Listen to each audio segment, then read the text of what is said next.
महाजनपद काल में मध्य प्रदेश में कितने महाजनपद थे? जनजातियों में एक और प्रथा चलती, गोदना गोदवाने की प्रथा। तो उस गोदना का महत्व क्या है, क्या रेलेवेंस है उसका? आप मुझे ये बताएं कि सेवा में जाकर आप जनता के लिए काम करना चाहते हैं, वो ऐसे कौन से काम हैं जो आप नायब तहसीलदार के पद पर रहकर नहीं कर पा रहे हैं और एसडीएम बनकर कर लेंगे?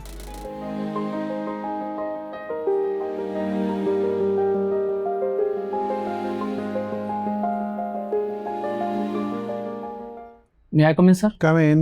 Thank you, sir. नमस्कार सर। नमस्कार। नमस्कार जी, बैठिए जैनेंद्र। Thank you sir. सहज हो गए? जी क्या सर। मतलब होता है जैनेंद्र का? सर जैनेंद्र दो शब्दों से मिलकर बना है, जैन और इंद्र। जो सर जैन शब्द है वो जिन शब्द से बना है, जिसका अर्थ है इंद्री और इंद्री और विजेता। तो जिसने अपनी इंद्रियों को जीत लिया है वो जैनेंद्र है सर। तो इंद्र तो सनातन धर्म के एक देवता माने जाते हैं। जी सर। जिन शब्द का ज्यादातर संबंध जैन धर्म से है। जी सर। इन दोनों का संयोग कैसे हुआ? सर ऐसा माना जाता है कि जो भगवान इंद्र हैं वो जो जैन धर्म में भी जो तीर्थंकर के अलावा जो और संत हुए हैं उनमें सर जो भगवान इंद्र ने अवतार लिया है उनके रूप में, इसलिए अच्छा, सर। ऐसा मानते हैं? जी सर। जैन धर्म के जितने भी भिक्षु ऋषि हैं वो सब इंद्र के अवतार माने जाते हैं? नहीं सर, सभी नहीं माने जाते, कुछ माने जाते हैं उनमें। जो सर 24 तीर्थंकर हैं वो तो सर भगवान के अवतार माने जाते हैं सर। अच्छा, ठीक है। आपने इतिहास में ही एमए किया है? जी सर। तो ये बताएं कि इतिहास का कौन सा काल मध्य प्रदेश के लिए स्वर्णिम काल था? सर जो राजा भोज का जो समय था और सर रानी जो सर लोक माता अहिल्याबाई होलकर का, इन दोनों का समय सर स्वर्णिम काल माना जाता है। अच्छा, तो दोनों में तुलनात्मक जरा अंतर बताइए। जी सर। सर जो राजा भोज परमार वंश के थे वो सर 9वीं 10वीं शताब्दी तक रहे और सर इन्होंने सर जो मध्य प्रदेश में राजनीतिक सांस्कृतिक जो कला और साहित्य को बढ़ावा देने का प्रयास किया। और सर जो माता अहिल्याबाई होलकर थी वो सर 1765 से 1795 तक रही थी सर। तो इनके समय में सर जो मध्य प्रदेश में धर्म और सर कला साहित्य, इसके अलावा सर लोक कल्याण के लिए भी कार्य किए गए थे। महाजनपद काल में मध्य प्रदेश में कितने महाजनपद थे? सर 2 थे सर। कौन कौन से? जी सर, अवंती और सर मैं दूसरा सर चेदी सर। अवंती की राजधानी कहाँ थी? उज्जैन थी सर। और चेदी की राजधानी? चेदी की सर बुंदेलखंड में थी सर, मैं अभी नाम याद नहीं कर। शक्तिमती थी सर। अच्छा, तो अवंती की राजधानी उज्जैन बता रहे हैं आप? जी सर। 2 राजधानी थी सर अवंती की। कौन कौन सी? सर उत्तरी अवंती की उज्जैन और दक्षिणी अवंती की महिष्मती। अच्छा, महिष्मती आज किधर है? महिष्मती सर महेश्वर का ही पुराना नाम है? जी सर। अच्छा, तो अवंती और उज्जैन और महेश्वर में तो ज़्यादा फर्क नहीं है। जी सर। उत्तर दक्षिण का भेद क्यों है? सर जो नदी बीच में सर नर्मदा नदी बह रही है उसकी वजह से है सर। बीच में नर्मदा नदी है तो महेश्वर नर्मदा के दक्षिण में स्थित है? जी सर। और उज्जैन उत्तर में स्थित है? जी सर। अच्छा, तो महेश्वर इसका मतलब कि प्राचीन कालीन शहर है? जी सर। महाजनपद काल से है तो 2,500 साल पुराना शहर हो गया। जी सर। और उज्जैन भी लगभग 2,500 साल पुराना शहर है। जी सर। अच्छा, मध्य प्रदेश में और पुराने शहर कौन कौन से हैं? क्या इससे भी पुराने कोई शहर है इन दोनों से? सर पुराने शहरों में सर जैसे कि सर ग्वालियर है। कितना पुराना है वो? सर इसमें सर ऐसा माना जाता है कि सर महाभारत काल में जो सर दंतवक्र नाम का जो वो था शासक, तो उसके अधीन सर दतिया और सर जो ग्वालियर का क्षेत्र है वो भी था सर उसमें। अच्छा। जी सर। और इसके अलावा सर अमरकंटक एक प्राचीन शहर माना जाता है। महाभारत में जिस मत्स्यगंधा का उल्लेख किया गया है, जी सर, जो कौरवों की माता थी, जी सर, उनके पिता भी मध्य प्रदेश के ही शासक थे। सॉरी सर, माफी चाहूँगा, मुझे कोई बात नहीं, ठीक। जैनेंद्र जी। जी मैडम। इको और कल्चरल टूरिज्म आपको पसंद है? जी मैम। और इतिहास के आप विद्यार्थी हैं। जी। तो मध्य प्रदेश के कौन कौन से ऐसे ऐतिहासिक स्थल हैं जो आपने देखे हैं?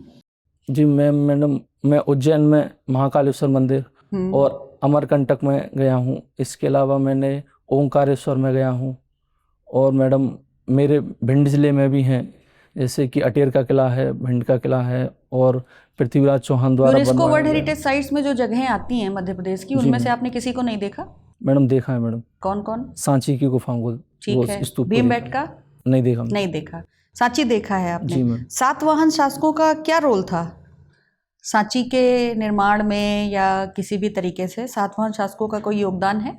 जी मैम, सातवाहन शासक जो मध्य और दक्षिण भारत में रहे थे, और मैडम इसका सांची का निर्माण, स्तूप का निर्माण सम्राट अशोक द्वारा किया गया था।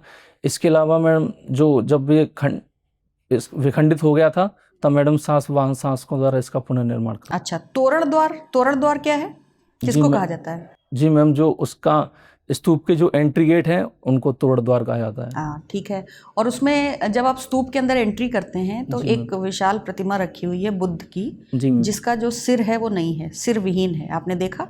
सॉरी मैम, तो नहीं, आपने अपने आप से घूमा था या किसी गाइड के साथ घूमा था? अपने आप से ही बात। तभी किसी भी हिस्टोरिकल जगह को आप गाइड के साथ घूमिए, जो एमपीटी के द्वारा जिनका वो होता है, वो आपको ज़्यादा बेहतर बताएंगे। खैर कोई बात नहीं।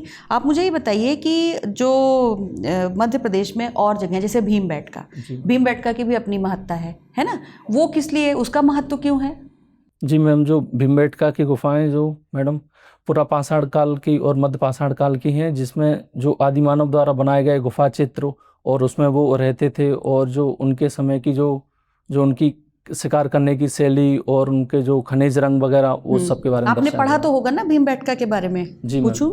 आप मुझे बताइए, जैसे भीमबेटका को आप देखने जाइए तो उसमें जो भी चित्र बने हैं वो चित्र गुफा के ऊपर ऐसे बने हुए हैं। जी मैम। आप समझ रहे हैं? कोई व्यक्ति अगर पेंटिंग करेगा या चित्र बनाएगा तो वो दीवार पे करेगा, जो उसके सामने होगा। लेट के छत के ऊपर वो क्यों बनाएगा? जी मैम, मुझे ऐसा लगता है कि जब दिन में या दिन के समय जब वो लोग, जब आदिमानव जब आराम वगैरह करते होंगे, तब उस समय मैडम जो भी उनको दैनिक जीवन में जो भी क्रियाकलाप घटते होंगे तो उनको अच्छा। जैन जी, मध्य प्रदेश एक जनजातीय समाज है और जनजातियों में बहुत सारी ऐसी प्रथाएं और परंपराएं प्रचलित हैं जो मुख्य धारा के समाज के लिए अभी भी आश्चर्य का विषय है कि वो समाज इतना प्रोग्रेसिव कैसे हो सकता है, या इतनी अनोखी प्रथाएं वहाँ पे कैसे हो सकती हैं। घोटुल और इस तरीके की चीज़ों के बारे में तो हम जानते ही हैं। कुछ एक दो और ऐसी प्रथाएं मध्य प्रदेश के जनजातीय समाज के बारे में जो आपने पढ़ी हो और आप वो हमें बता सकें? जी मैडम, एक तो जैसा कि आपने बताया घोटुल है। हाँ। इसके अलावा मैडम कुछ जैसे कि जो पशु बलि वो प्रथाएं हैं, लेकिन जो आज के समाज में सामान्यतः स्वीकार नहीं की जाती हैं। और इसके अलावा मैडम की जो उनके जो परंपरागत, जैसे कि मैडम की झाड़ फूक, जादू टोना के माध्यम से जो इलाज करते हैं, और फिर ये देखा जाता है कि कहीं ना कहीं व्यक्ति ठीक नहीं हो पाता। ये दोनों चीज़ें जैन जी अब मुख्य धारा में भी, झाड़ फूक, टोना टोटका, शॉर्टकट्स तो सबको पसंद होते हैं, वो सब जगह चलता है। मेरा सवाल है, इसी तरीके की कोई अनोखी और प्रथा, क्योंकि जनजातीय समाजों के बारे में तो आपने पढ़ा होगा तैयारी करते हुए, कोई और अनोखी प्रथा के बारे में अगर आपने पढ़ा या सुना हो? चलिए कोई बात नहीं, आप मुझे ये बताइए कि याद आ गया, बताइए। जी मैडम, जैसे कि एक भांजगड़ा प्रथा है मैम। हाँ जी, जिसमें मैडम की अगर कोई मध्यस्थता के रूप में जो रुपए मांगे जाते हैं वो है। इसके अलावा मैडम की दापा प्रथा, जो दहेज को वो दूर करने के लिए शुरू की गई। ठीक है। मेरा आपसे आखिरी सवाल है कि जनजातियों में एक और प्रथा चलती, गोदना गुदवाने की प्रथा, तो उस गोदना का महत्व क्या है, क्या रेलिवेंस है उसका? जी मैम, जो जनजातियों में जो अपने शरीर पर गोदना गोदवाया जाता है, उसमें उनकी जो प्राचीन जो उनकी कला संस्कृति है उसको वो लोग संरक्षण करते हैं। इसके अलावा उनका ऐसा मानना है कि जिस पद्धति से वो गोदवाते हैं तो कहीं ना कहीं उससे जो हमारी जो प्राकृतिक चिकित्सा से संबंधित भी, कि उनके जैसे कि अगर शरीर पे कहीं भी गोद रहे हैं तो जो हमारी नसें हैं या जो हमारा वो नर्वस सिस्टम है वो भी ठीक रहता है, ऐसी मान्यता है। ठीक, थैंक यू सर। जी जैनेंद्र, आपने अपने शासकीय सेवा में नियोजित होने के उद्देश्य के रूप में एक बहुत यूनिक बात लिखी है। जी सर। आपने लिखा है कि आप अपने माता पिता की आंखों में खुशी के आंसू देखना चाहते हैं। जी सर। जब आपका नायब तहसीलदार के पद पर चयन हुआ था तो उनकी प्रतिक्रिया कैसी थी, कैसा महसूस किया था उन्होंने? जी सर, जब मेरा नायब तहसीलदार के पद पर चयन हुआ था तब सर मैं घर पे ही था। तब मम्मी को खुशी तो हुई थी, पापा को भी हुई थी, पूरे परिवार को हुई थी, मगर सर कहीं ना कहीं मुझे लगता है कि उनके मन में कसक रहेगी, क्योंकि सर मेरे दादा दादी भी चाहते थे कि मेरे पापा डिप्टी कलेक्टर बने, मम्मी भी चाहती थी, और उन्होंने सर 5 बार PSC के मेंस दिए भी, मगर वो नहीं कर पाए। तो अब मुझसे उम्मीदें हैं उन लोगों को कि मैं उनके बन के दिखाऊंगा, इसलिए सर मैं चाहता ठीक है, आपने अपने खुद के जीवन में कुछ कठिन परिस्थितियों का सामना किया है, तो आप ये समझ सकते हैं कि जनता को एक आम दिन में किन किन मुसीबतों का सामना करना पड़ता है। हूं। जी सर। आप मुझे ये बताएं कि सेवा में जाकर आप जनता के लिए काम करना चाहते हैं, जी वो ऐसे कौन से काम हैं जो आप नायब तहसीलदार के पद पर रहकर नहीं कर पा रहे हैं और एसडीएम बनकर कर लेंगे? जी सर। सर नायब तहसीलदार के पद पर भी मैं सर बहुत सारे सुधार कर रहा हूँ। जैसे कि सर अगर आपकी इजाज़त हो तो मैं बताना एक चाहूँगा। उदाहरण के तौर पर एक बताइए संक्षिप्त सर। रूप में। सर जैसे कि अभी सर राजस्व महाअभियान चल रहा था, तो सर मुझे गांव-गांव में जाके देखना पड़ रहा था कि कितनी प्रोग्रेस आई, कि जो स्टाफ के लोग काम कर रहे हैं कितना कर रहे हैं। तो सर एक गांव में सर दूर, गांव से दूर एक भाना का डेरा था, जिसमें सर बांछड़ा समुदाय की महिलाएं जो सर वेश्यावृत्ति में संलिप्त थीं। तो सर जो वहाँ के जो पटवारी मैडम थी, मैंने उनसे चर्चा की इस बारे में, और सर कुछ समय तक उनको समझाने के बाद सर 2 महिलाओं को सर मैं सर इस काम से बाहर लेके आ पाया हूँ बाहर हमारी निकाल टीम के पाए। साथ। ठीक है, वेश्यावृत्ति के संदर्भ में समाज में कुछ लोगों का ऐसा मानना है कि इसे लीगलाइज कर देना चाहिए, मतलब प्रॉपर इंस्टीट्यूशनलाइज कर देना चाहिए। आपकी क्या राय है?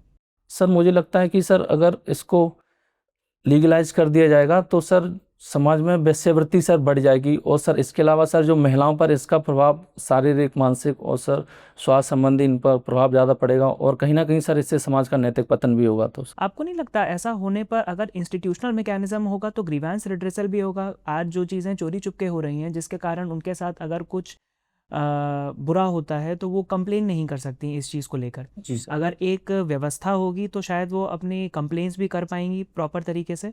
जी सर।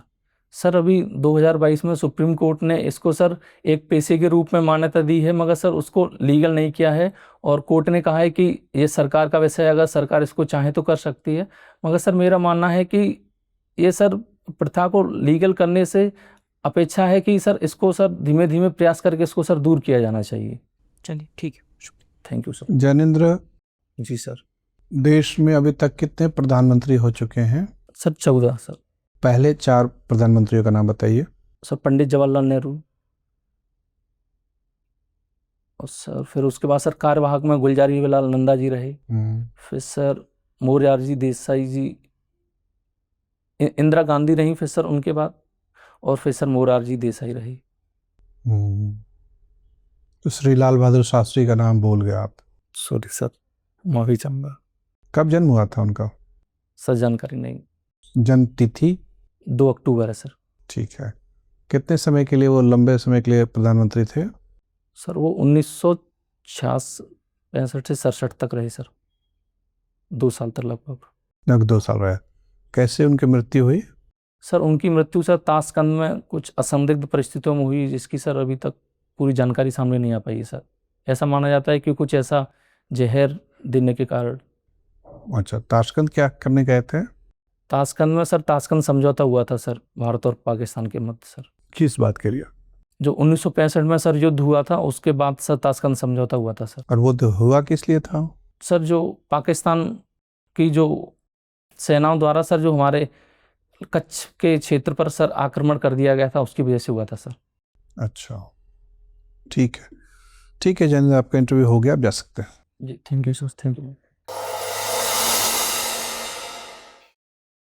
आइए। Thank you sir. नमस्ते सर।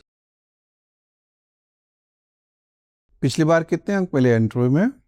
सर जब नायब तहसीलदार बना था तब 120 मिले थे, और सर 2021 में मैंने सिर्फ 2 ही पोस्ट भरी थी, तो सर उसमें पता नहीं चला, और अभी 2022 के में सर 72 नंबर मिले थे। अच्छा, तो ये दोनों तुलना आपने की होगी कि 72 कब क्यों मिल गया 120 वाले विद्यार्थी को? जी सर। क्या लग रहा है क्यों मिला? सर मुझे लगता है कि सर थोड़े कुछ 2-3 सवाल ऐसे पूछे थे जिनसे वो अच्छे उत्तर की उम्मीद करते, पर मैं नहीं दे पाया। ठीक है, देखिए हमें भी लग रहा है कि आपका परफॉर्मेंस ज़्यादातर अच्छा है। सिर्फ एक ही बिंदु पर आपको राय देनी, चूँकि परसों ही आपका इंटरव्यू है। जी सर। इंटरव्यू एक बाकायदा पेशेवर कार्य है, आपको भविष्य में इंटरव्यू लेना पड़ेगा। आप अधिकारी ऑलरेडी हैं ही, नायब तहसीलदार हैं, तो आपको कई बार लेना भी पड़ता होगा। इंटरव्यू लेने या देने की पूरी प्रक्रिया में बहुत इमोशनल होकर कोई बात या संवाद करना अच्छी बात नहीं होती है। जी सर। किसी एक प्रसंग विशेष में थोड़े से लगा कि आप इमोशनल होकर बहुत सारी बातें आप बताने लगे, जिसकी आवश्यकता नहीं थी। सर। मतलब उस सवाल के उत्तर के लिए उस सूचना का प्रसार जरूरी नहीं था। जी तो वैसे सर। तो हम उस पर कार्रवाई करेंगे ही, लेकिन इंटरव्यू में आप आयोग में ऐसे उस तरह के तथ्य को ना आने दीजिएगा। जी सर। ठीक है। ये आपने लिखा है कि आपका मेन मोटिवेशन ये है कि आप सफल हों और माता पिता को खुशी के आंसू उनमें दिखे। जी सर। भाव ये है कि आप माता पिता को खुश कर रखना चाहते हैं, जी सर। जो कि एक बहुत ही पवित्र भाव है कि एक बच्चा अपने माता पिता के लिए कर्तव्यनिष्ठ है। जी सर। ये पब्लिक एडमिनिस्ट्रेशन के बहुत सारे थियरी हैं कि आदमी को कार्य की प्रेरणा कहाँ से मिलती है। जी सर। कई लोग कहते हैं कि गॉड में आस्था के चलते मिलती है, कई लोग कहते हैं कि मानववादी निष्ठा के चलते कार्य की प्रेरणा मिलती है, कई लोग कहते हैं कि व्यक्तिगत उत्थान की आकांक्षा के चलते प्रेरणा मिलती है, और कई लोग ये भी कहते हैं कि अपने परिजनों के जी कल्याण की चेतना से या राष्ट्र भावना से। बहुत सारे सिद्धांत हैं। तो आपकी जो आकांक्षा है वो उन सिद्धांतों से ही संगत है, जी इसलिए उसको बोलने में कोई गलती नहीं है। बस ये है कि उसको बताने की पूरी प्रक्रिया में इमोशनल होकर नहीं बात करनी है, जी सर। उसका सैद्धांतिक सांचे में रखते हुए करना है। जी सर। कि सर ये चेंज कर सकते हैं क्या इसको सर? नहीं, चेंज करना जरूरी नहीं है। मुझे लग रहा है कि चेंज इससे आपको फायदा मिल सकता है। जी सर। अगर आज के युग में किसी बच्चे में इस तरह की प्रेरणा है सर। तो ये एक सकारात्मक भावना है। जी सर। मैं सिर्फ ये कहने की कोशिश कर रहा हूं कि इसको लेकर इंटरव्यू की प्रक्रिया में सेंटिमेंटल नहीं होना है, इसको सामान्य मानते हुए बात करनी है। जी सर। ये तो मेरे लिए बहुत सामान्य है। ये किसी भी संगठित समाज के किसी सदस्य के लिए एक बहुत सामान्य मनोवृत्ति है। जी सर। सहज होकर इस पर बात करनी है, सर। मतलब भाव में बहना नहीं है। मैं ये सिर्फ कहने की कोशिश कर रहा हूँ। जी सर। बिंदु वही है कि भावना में बहने की जरूरत नहीं है, एकदम पेशेवर तरीके से बात करनी है कि ये एक बहुत सामान्य बात है और ऐसा मोटिवेशन होना एक बहुत अच्छी चीज़ है। जी सर। ठीक है। आपसे मिशन कर्मयोगी पे सवाल आ सकता है, जी सर। पढ़ा है उसके बारे में? जी सर, जो केंद्र सरकार द्वारा सर जो प्रशासनिक अधिकारियों की क्षमता और सर उनमें नेतृत्व क्षमता और इसके अलावा मानवीयता के गुणों का विकास करने के लिए सर ये शुरू किया गया था कार्यक्रम। ठीक है, तो उसके बारे में जानिएगा। जी सर। इसके अलावा चूंकि आप जिला प्रशासन में अपनी महत्वपूर्ण भूमिका निभाना चाह रहे हैं और निभा भी रहे हैं, जी सर। तो जिला स्तर पर नीति निर्माण की प्रक्रिया में जिला आयोजन समिति या जिला नियोजन समिति के बारे में भी थोड़ा सा पढ़िएगा। बहुत सारे लोग नहीं जानते हैं। जी सर। 1995 से लेकर अभी तक उसकी क्या भूमिका रही है नीति निर्माण में और क्रियान्वयन की प्रक्रिया में। जी सर। DRDA के बारे में जानते हैं, डिस्ट्रिक्ट रूरल डेवलपमेंट एजेंसी के बारे में? जी सर। उसके बारे में थोड़ा सा जानिएगा। नागरिक सुरक्षा के बारे में पढ़ाई की है? Civil defence? जी सर, जो अभी हुआ था सर उसके देखा सर। कानून बहुत पहले का 1968 में कानून बना था, लेकिन आपकी भी भूमिका है उसमें। जी सर। नायब तहसीलदार की भी एक भूमिका है। जी सर। स्वयंसेवकों का दल बनाया जाता है, वार्डन होते हैं उसके, और तो आपसे पूछ सकते हैं कि सिविल डिफेंस के लिए आपने क्या किया अभी तक। जी सर। ठीक है, कोई पहल की है कि नहीं की है।